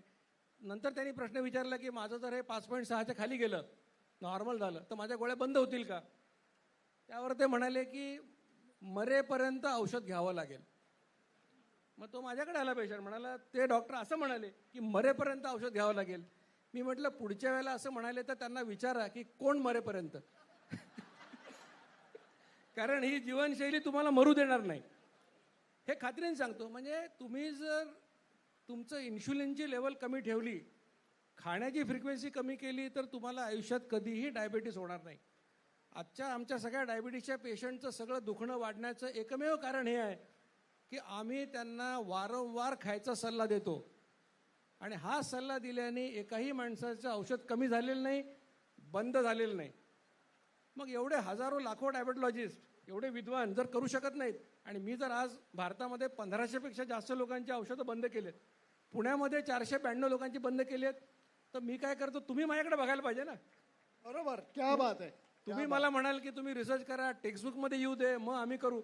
अरे तोपर्यंत निम्मे लोक मरून जातील. त्यामुळे जीवनशैलीने होणारा आजार बिघडल्यामुळे जीवनशैली सुधारल्यानेच नीट होणार. आणि जी जीवनशैली आम्ही पेशंटना सांगतो सध्या, वारंवार खा आणि व्यायाम करा, मी फक्त सांगतो 2दा खा आणि व्यायाम करा, त्यांनी मला रिझल्ट मिळत आहेत. तर याचा अर्थ असा की तुम्ही जर 2दाच जेवलात तर इन्शुलिन 2दाच तयार होईल. कारण हे इन्शुलिन सगळ्या गोष्टींना जबाबदार आहे. वजन वाढणे, पोटात चरबी येणे, इन्शुलिन रेझिस्टन्स येणे, ब्लड प्रेशर वाढणे, वाईट कोलेस्ट्रॉल वाढणे, हार्ट अटॅक येण्याची शक्यता वाढणे, महिलांमध्ये मासिक पाळी नियमित न येता मुलं न होणे, काही कॅन्सर होणे आणि डायबिटीस होणे, ही सगळं इन्शुलिन वाढण्यामुळे होणारी गोष्टी आहेत. मग इन्शुलिन कमी करण्याचा एकमेव मार्ग हा आहे की खाण्याची फ्रिक्वेन्सी कमी करा. आणि 2 वेळा खाणं हे अगदी नैसर्गिक आहे. आपण देवाला प्रार्थना काय करतो? देवा 2 वेळचं जेवायला दे. काय एवढं काय रॉकेट सायन्स नाही आहे. हिंदी माणूस म्हणतो भगवान 2 वक्त की रोटी देना. इतकं साधं सोपं आहे.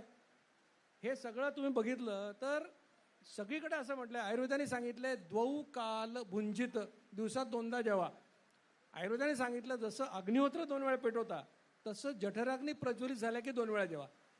वेदांमध्ये असं लिहिलंय की जो 2दा जेवेल त्याला उपासाचं पुण्य मिळेल. जैन धर्मामध्ये ब्यासना नावाची कल्पना आहे. ब्यासना म्हणजे काय? बे आसन. बे म्हणजे 2, आसन म्हणजे बसा. 2दा बसा, 2दा जेवा. एकासना पण आहे, ती साधूंसाठी आहे. गौतम बुद्धांनी शिष्याने सांगितलंय की निरोगी राहायचं तर रात्री जेवू नका, एकदाच जेवा, कारण ते योगी होते. महाभारतात असं लिहिलंय, आपण म्हणतो आमचे धर्मग्रंथ आहेत, महाभारतात लिहिलंय एकदा खाईल त्याला आरोग्य मिळेल, 2दा खाईल त्याला शक्ती मिळेल, 3दा खाईल त्याला आजार मिळेल आणि 4दा खाईल तो नक्की मरेल. आपण वाचतो पण आपल्याला कळत नाही.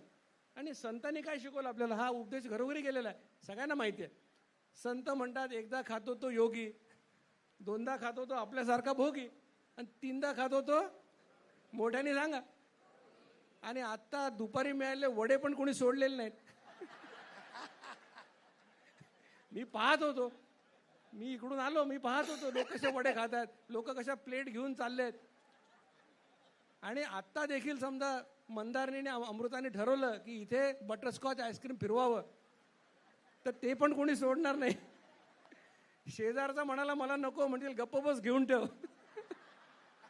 तू नाही खाल्लं तर मी 2 खातो. तर हे कोणाला भूक लागली आहे का हो बटरस्कॉच आईस्क्रीमची? नाही, पण मिळालं तर खाल्लं, फुकट असेल तर 2 खातो.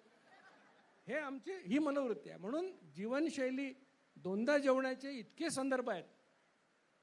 आणि आता मॉडर्न मेडिसिन पण हे सांगतं. एक डॉक्टर मॅटसन नावाचा अभ्यासक आहे, त्याने अभ्यास केला किती वेळा खाल्लं आणि कधी खाल्लं तर काय होतं. त्याचा निष्कर्ष असा काढला त्याने की जगात सध्या जे प्रचलित आहे 3दा जेवणे 1दा नाश्ता करणे, मॅटसन म्हणतो उत्क्रांतीच्या दृष्टीने पाहिलं तर अनैसर्गिक आहे. कारण तुम्ही जंगली प्राणी आहात. 6 लाख वर्ष जंगलात काढले, 10,000 वर्ष तुम्ही आता जंगलाच्या बाहेर. शेती तुम्हाला 7,000 वर्षापासून येते. म्हणजे पोळी भाकरी इडली पिझ्झा सगळं 7,000 वर्षातलं आहे. मग जंगलात राहायचो तर काय खायचो आपण? प्राण्याला मारून खायचं, दुसरं काही येत नव्हतं. तो प्राण्याला मारून खायचं तर त्याच्या मागे पळावं लागतं.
असं तर काही होत नाही. सकाळी 8:30ला हरिण येऊन दारात उभं राहून बॉस तुम्हाला ब्रेकफास्ट टाइम हो गया.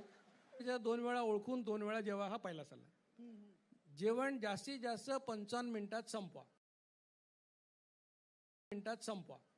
आता याच्यातही विनोद होतात. लोक फोन करतात, सर आम्ही तुमचं सुरू केलं, महिन्याभरात आमचं वजन 1.5 किलो वाढलं. मी म्हटलं अरे वाढलं कसं, कमी व्हायला पाहिजे, काय करतो? म्हणजे 55 मिनिटं जेवतो. मी म्हटलं आधी किती वेळा जेवायचं? 25 मिनिटात जेवायचं. मग उरलेलं 30 मिनिटं काय करतो? सगळे घरातले पदार्थ गोळा करून खातो. म्हणे तर 55 मिनिटात संपायला सांगितलं, कारण इन्शुलिन निर्मितीचं चक्र हे 55 मिनिटाचं सायकल आहे. हे दुसरा सल्ला. तिसरा सल्ला, जेवणामध्ये कार्बोहायड्रेट म्हणजे पोळी भाकरी कमी करा आणि प्रोटीन्स म्हणजे कडधान्य अंडी वगैरे वाढवा.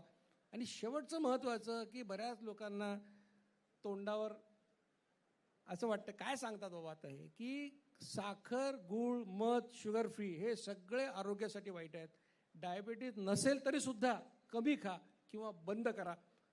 कारण साखरेचं खाणार त्याला देव देणार, पण डायबिटीस त्याला देव नेणार. साखरेचं खाणार त्याला देव नेणार नाही. कन्नडमध्ये म्हण अशीच आहे, एकदा खातो तो योगी, 2दा खातो तो भोगी, 3दा खातो तो रोगी आणि 4दा खातो त्याला 4 लोक घेऊन जातात, अशी म्हण आहे. तर हे झाले 4 गोष्टी. कडक भुकेच्या 2 वेळा ओळखा, 2 वेळा जेवा, जास्तीत जास्त 55 मिनिटात जेवण संपवा, कार्बोहायड्रेट कमी करा, प्रोटीन वाढवा, म्हणजे मी जो खायचा सिक्वेन्स सांगितलाय त्या सिक्वेन्सनी खा. आणि गोड कमी करा किंवा बंद करा. डायबिटीस असेल तर बिलकुल खाऊ नका. आणि याच्याबरोबर व्यायाम करा. आमचे लोक हलतच नाहीत. त्यांचा व्यायाम काय, जास्तीत जास्त रिमोट जर सापडत नसेल तर जे शोधतात दिवाण करा, कारण चॅनल बदलायचा असतो म्हणून. आणि आमचे आजकाल बिल्डर एवढे हुशार झालेत, काय काय करतात. तुम्ही दाराबाहेर उभा राहा, 2 टाळ्या वाजवल्या की दार उघडेल, 3 टाळ्या वाजवा काय पंखे सुरू होतील. म्हटलं असं करू नका, लोक तिथे झोपतील आणि कोणाला तरी म्हणतील खाऊ घाला आम्हाला, अशी अवस्था आहे. हां, त्याच्यामुळे तर व्यायाम करा. काय करा, 4.5 किलोमीटर चाला. किती वेळ लागो, 45 मिनटं झालं फार चांगलं, पण तासभर लागला, 1.5 तास लागला हरकत नाही. गुडघे दुखतात, वजन जास्त आहे, जमत नाही, हळूहळू स्टॅमिना वाढेल. किंवा 12 ते 15 किलोमीटर सायकल चालवा, किंवा 45 सूर्यनमस्कार करा. कुठलीही गोष्ट करा ज्याने तुम्हाला 250-300 कॅलरीज बर्न होतील. असं विचारू नका लगेच की रविवारी व्यायामाला सुट्टी घ्यायची का, असा प्रश्न येईल नॅचरली. तर मी सांगतो की ज्या दिवशी जेवणार नाही त्या दिवशी व्यायाम करायचा नाही. अत्यंत बरोबर आहे. कारण या सगळ्या गोष्टी ज्या आहेत ना, या करणं शक्य आहे, या माणसाने प्रूव्ह केलेलं आहे. म्हणून दीक्षित डाएट म्हणा किंवा जीवनशैली म्हणा, याला महत्त्व एवढ्या करता आहे की नुसतं सांगून केलेलं नाही आहे, त्याला सायंटिफिक आधार दिलेला आहे, त्यांनी मार्ग आखून दिलेला आहे. आणि त्या मार्गावरनं जसं मला अगदी पुणे मुंबई काय म्हणतात तसं एक्सप्रेस हायवेनी गेल्यासारखं वाटतं. आपल्याला अगदी पुण्याच्या बाहेर गर्दीतनं बाहेर पडल्यासारखेच पहिले 8-10 दिवस आहेत. बरोबर. त्याच्यानंतर तुम्हाला जी सवय लागते आणि तुम्हाला टोल भरायला लागतो. तो टोल म्हणजे काय, तर जीवनशैली बदलण्याचा टोल. आणि तो जर का तुम्ही पहिलं गर्दीतनं बाहेर पडलात, जीवनशैली बदलण्याचा टोल भरलात, तर नंतर दीक्षित हायवेच हायवे, खरोखर हायवेच हायवे. त्यामुळे युअर वे अँड हायवे असं आहे, त्याला महत्व आहे. सुनंदन, आता तुम्ही अनेक ठिकाणी फिरता, म्हणजे लोक मला खूप, आमचे काही मार्केटिंगमध्ये लोक आहेत, सेल्समध्ये लोक आहेत, त्यांची अशी किरकिर चालू असते, नाही डॉक्टर आम्हाला कसं काय जमणार, आम्ही तर इतकं फिरतो तितकं फिरतो. आणि मग ते आता तुमची लाईफस्टाईल जी आहे, तुम्ही एकदा गेलात की कुठे कुठे 15-15 दिवस 10-10 दिवस घर सोडून जायला लागतं. मग तुम्ही फिट आहात, तुम्हाला डायबिटीस नाही, याचा अर्थ नक्कीच तुम्ही आयुष्यामध्ये काही डिसिप्लिन पाळता. तर तुमचं डिसिप्लिन काय नेमका? पहिलं म्हणजे बायकोचं ऐकतो. एनिवे, हा विनोद होता. तुम्ही नाही, हे इतक्या वेळा सांगितलं याचा अर्थ नक्कीच त्यांना त्याचं काही बक्षीस मिळणार आहे घरी गेलं. नाही, पण शिस्त ही गोष्ट अशी आहे ना की कुणी तुम्हाला सांगून आणि डोक्यावरती बसून करण्याची गोष्ट नाहीये. तुम्हाला स्वतःला ते पटलं पाहिजे, त्याची अनुभूती यायला पाहिजे, त्याचा आनंद मिळाला पाहिजे. आणि या सगळ्या गोष्टी तुम्ही ज्या करताय त्या स्वार्थासाठी करताय, लक्षात ठेवून करा. कारण अखेर फायदा जो होणार आहे तो डॉक्टर दीक्षितांना होणार नाही आहे, मलाच होणार आहे, हे लक्षात घेतलं पाहिजे. मी प्रचंड भटकंती करतो, प्रचंड. वर्षातले जवळजवळ 7 महिने मी घराबाहेर असतो. दोन्ही पोरींची लग्न झाले, त्यामुळे आता पत्नी बऱ्याच वेळेला बरोबर येऊ शकते, त्यामुळे थोडासा कम्फर्ट वाढलेला आहे. पण या भटकंतीमध्ये काही गोष्टींची शिस्त ही मी अगदी आवर्जून पाळतो. डॉक्टर देवाची शपथ, टूरवरती गेलो तरी मी व्यायाम थांबवत नाही. ज्या काही गोष्टी बेसिक लेवलला असतात, एकच गोष्ट लेले स्टाईलमध्ये सांगतो, काही जणांना संध्याकाळी 2 टाकल्याशिवाय झेपत नाही, मला सकाळी 2 टाकल्याशिवाय झेपत नाही. म्हणजे 2 टेनिसचे सेट म्हणतोय मी. तसं 2 सकाळी टाकले की लेले खुश असतात. टूरवरती मला टेनिस खेळता येत नाही, याचं मला दुःख होतं. पण जंक फूडची गोष्ट मी तुम्हाला सांगितली.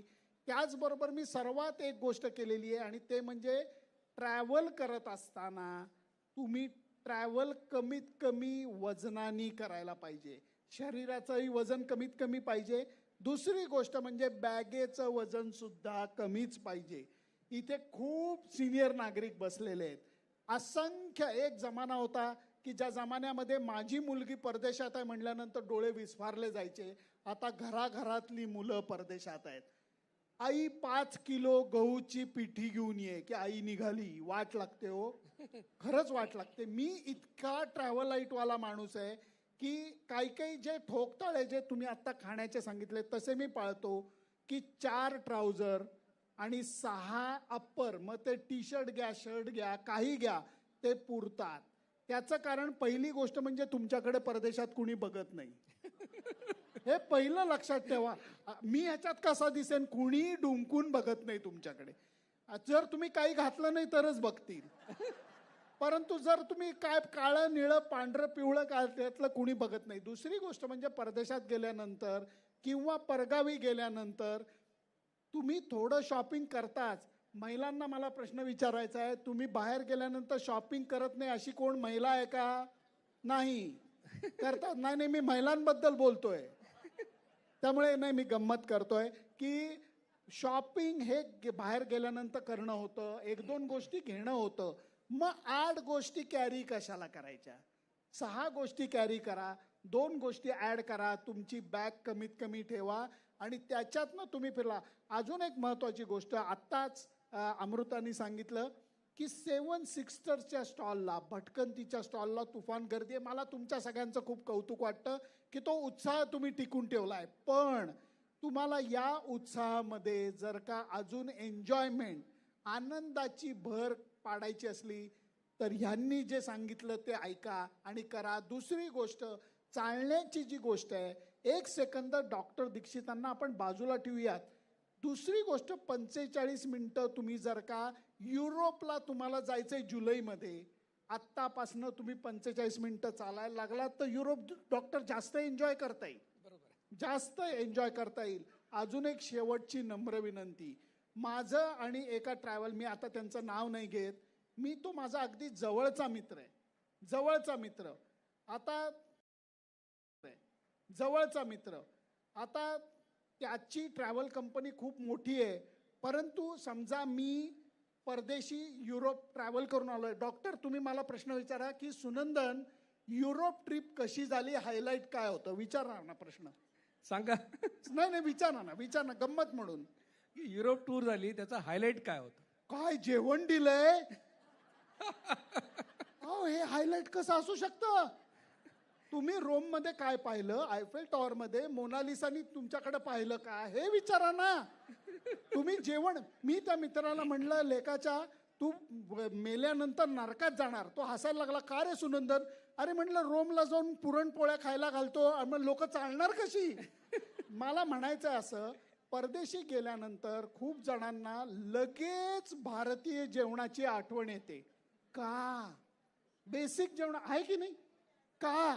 कारण तुम्ही जर का याच्यावरती थोडा कंट्रोल ठेवला, डॉक्टर म्हणाले तसे 45 मिनिटं रोज चाललात, योग्य पद्धतीने हायड्रेट केलं, हायड्रेशनचं महत्व खूप आहे. तुम्ही भरपूर पाणी आदल्या दिवशी पिऊन दुसऱ्या दिवशी 7 सिस्टर्स, परदेश स्वदेश कुठेही फिरायला गेलात तुम्हाला थकवा जाणवणारच नाही, खरंच सांगतो तुम्हाला. आणि ह्या गोष्टी मी वर्षानुवर्ष करत आलेलो आहे.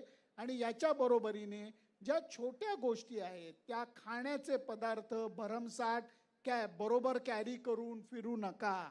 कारण त्यांनी होतं कसं, वजन वाढतं, तुम्हाला त्रास होतो आणि त्याच्याबरोबर बका खाणं होतं. त्याची गरज नसते. आता या गोष्टी वर्षानुवर्ष केल्याने गेले 25 वर्ष मी अव्याहत भटकंती करतोय.